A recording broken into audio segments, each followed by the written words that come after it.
देखो छात्राओं, कल तुम्हें जो पॉइंट्स दिए थे उस पर आधारित कुछ प्रश्न हम अभी लेने वाले हैं। तो इसमें पहला प्रश्न है 2, 7, 8, 5, 9, 1 इसमें से कुछ अंक एक ही बार उपयोग कर बनने वाली सबसे बड़ी 4 अंकों वाली संख्या के इकाई स्थान के अंक का दुगुना कितना। और इसके पर्याय है 14, दूसरा पर्याय है 10, तीसरा 16, चौथा 18।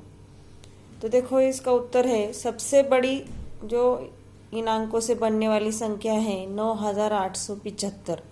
तो सबसे बड़ी संख्या कैसे बनाना, तो सबसे बड़ी संख्या बनाने के लिए सबसे इन अंकों में से सबसे बड़ा अंक और उसके उतरते क्रम से अगर लेते गए तो सबसे बड़ी संख्या बनती है। तो सबसे बड़ी संख्या बन गई 9875। और उसके बाद उसके आगे प्रश्न पूछा गया कि इसके इकाई स्थान के अंक का दुगुना। तो इसका इकाई स्थान का अंक है 5 और 5 का दुगुना मतलब 5 गुना 2 बराबर 10। तो इसका उत्तर क्या आया 10। इसलिए इसका जो पर्याय है दूसरा इसका उत्तर है। तो ये दूसरा उत्तर अपना बराबर है। अब अगला प्रश्न है दूसरा, नीचे दिए हुए पर्यायों में से सबसे छोटी पूर्णांक संख्या कौन सी। तो पर्याय दिए है पहला 0, दूसरा 1, तीसरा ऋण 1 और चौथा है ऋण 10। तो संख्या रेखा पर हम ऋण संख्याओं के बारे में देखते हैं। जैसे से 0 के बाईं तरफ जो है ऋण संख्याएं होती है, ऋण पूर्णांक संख्याएं संख्या रेखा पर होती है। तो जैसे जैसे हम 0 से बाईं तरफ जाते हैं -1, -2, -3, -4 ऐसे जैसे जैसे आगे जाते हैं वैसे बाईं तरफ संख्याएं छोटी होती जाती है। तो इनमें से -1 और -10 में -10 यह -1 के बाईं तरफ होती है, इसलिए -10 मतलब ऋण 10 यह क्या है छोटी संख्या है। सबसे छोटी पूर्णांक संख्या इन पर्यायों में से ऋण 10 है। तो इसका उत्तर क्या है चौथे नंबर का है, इसलिए इसका उत्तर चौथा पर्याय सही है।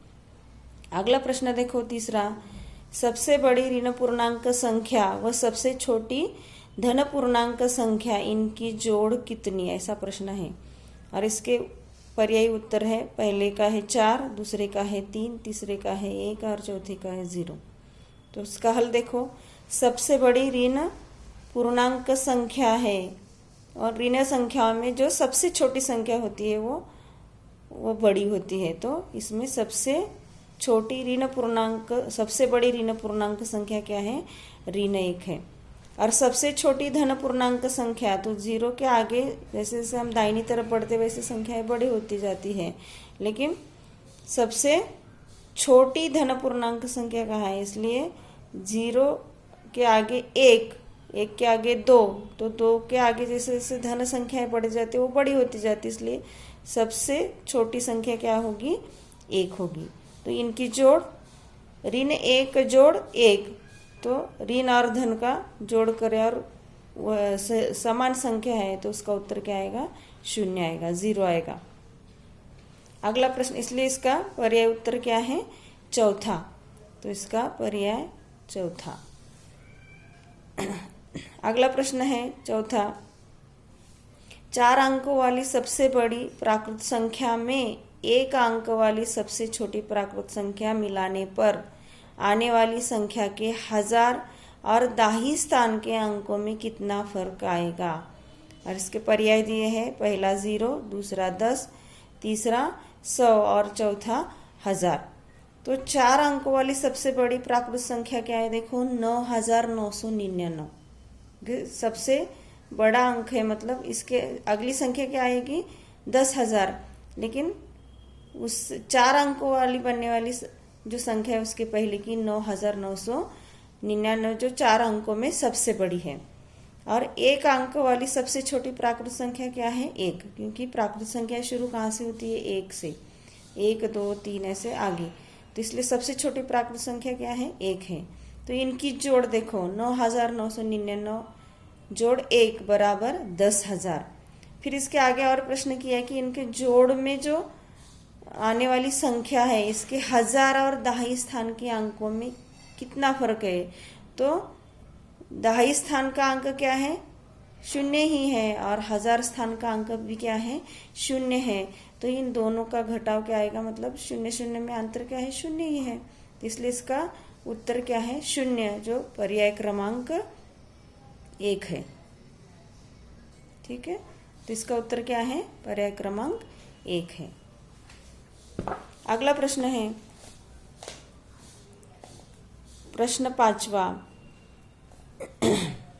2, 0, 5, 9, 8 यह सभी अंकों का एक ही बार उपयोग कर बनने वाली सबसे बड़ी 5 अंकों वाली संख्या तथा सबसे छोटी 5 अंकों वाली संख्या और इनके घटाव से आने वाली संख्या के सभी अंकों की जोड़ कितनी आएगी। तो ये जो 5 अंक दिए हैं 2, 0, 5, 9, 8, तो इन 5 अंकों से सबसे बड़ी संख्या बनानी है और सबसे छोटी संख्या बनानी। तो सबसे बड़ी 5 अंक वाली संख्या क्या बनती है, देखो 58,520। तुम्हें अभी बताया कि सबसे बड़ी संख्या कैसे बनानी है।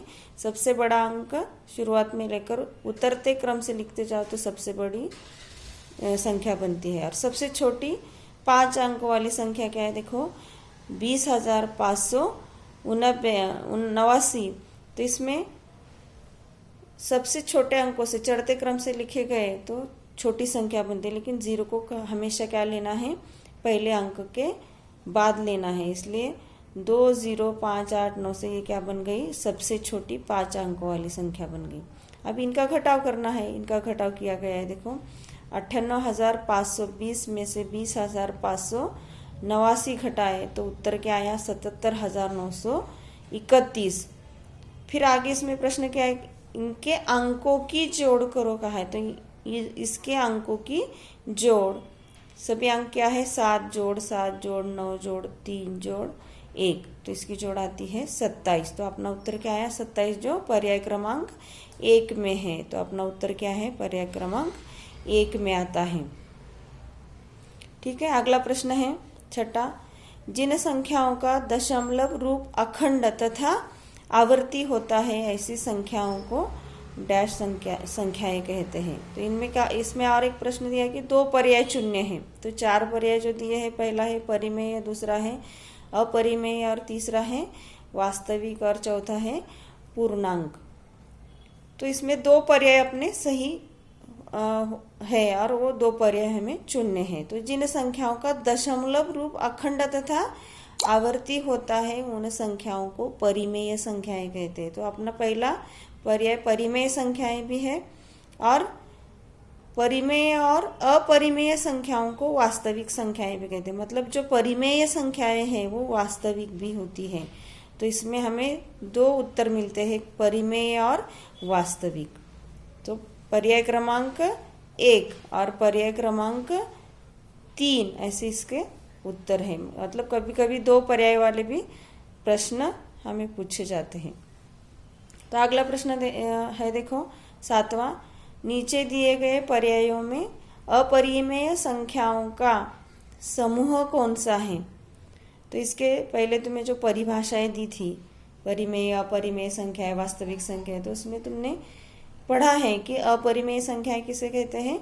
तो जिन संख्याओं का दशमलव रूप, जिन अपूर्ण वर्ग संख्याओं का दशमलव रूप जो है, मतलब जिन संख्याओं का वर्गमूल क्या आता है, दशमलव अनावर्ती आता है, तो ऐसी संख्याओं को अपरिमेय संख्याएं कहते हैं। तो ऐसी संख्या सिर्फ पर्याय क्रमांक 1 में है। देखो फिर 6 का वर्गमूल, 6 क्या है, अपूर्ण वर्ग संख्या है, जिसका उत्तर क्या आएगा, उसका उत्तर क्या आएगा, दशमलव रूप में अनावर्ती आएगा। वैसे ही 10 है, तो 10 भी क्या है, अपूर्ण वर्ग संख्या है, इसका वर्गमूल दशमलव रूप में अनावर्ती आएगा।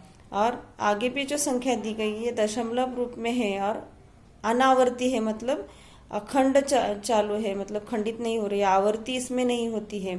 तो ऐसी संख्याओं का समूह सिर्फ पर्याय क्रमांक 1 में है, इसलिए इसका उत्तर जो है पर्याय क्रमांक 1 का है।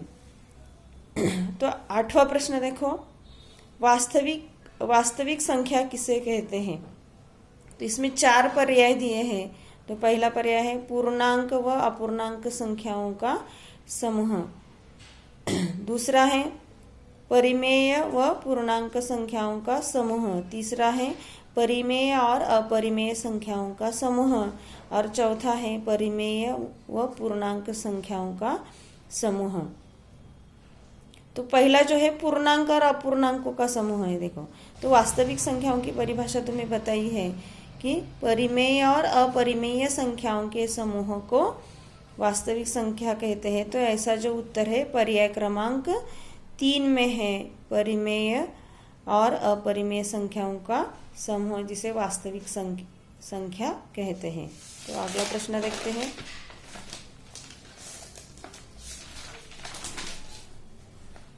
नवा प्रश्न है, देखो, पूर्ण वर्ग न होने वाली संख्याओं के वर्गमूल डैश संख्या होती है। और इसमें भी बताया गया है, देखो प्रश्न में 2 पर्याय चुनो ऐसा कहा गया है। तो इसमें 4 पर्याय दिए हैं। तो पहला है परिमेय, दूसरा है वास्तविक, तीसरा है पूर्णांक और चौथा है अपरिमेय संख्या।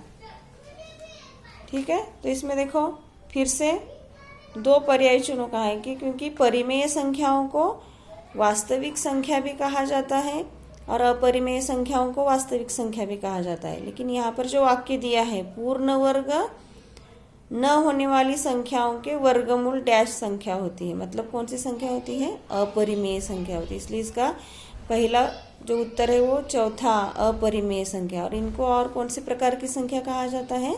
वास्तविक संख्या कहा जाता है। इसलिए इसका दूसरा उत्तर क्या है? वास्तविक संख्या, जो पर्याय क्रमांक 2 में है। इसलिए इसका उत्तर क्या है? 2 उत्तर जो है चौथा और दूसरे प्रकार के पर्याय का वास्तविक और अपरिमेय संख्या है।